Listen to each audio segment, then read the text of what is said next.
स्वागत करबे कि अपने सब बाहर के सेवा साइड में बैसल छी ओत सुख छ पंडाल में कुर्सी लागल छै सब सब बेसी अरे भैया एक लाइट के काम घुरा लाइट पंडित भैया कनी घुरा के कनी 1 मिनट नहीं दिखाई सकी समय नहीं भेजे चाचा से कागज करने के अपने से बात टेबल में बैठी टेबल में पजरा लगाई आई कुर्सी बैठी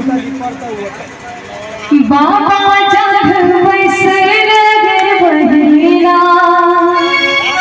भैया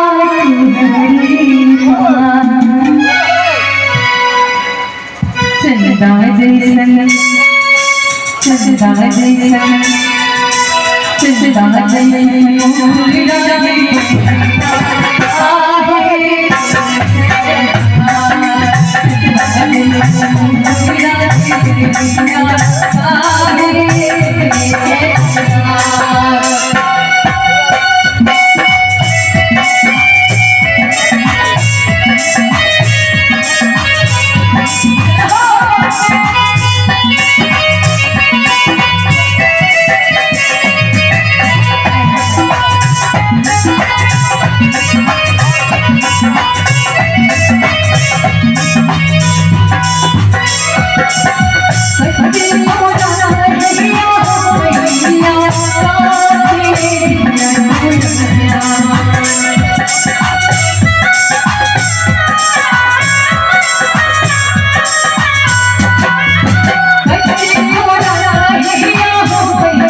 Oh,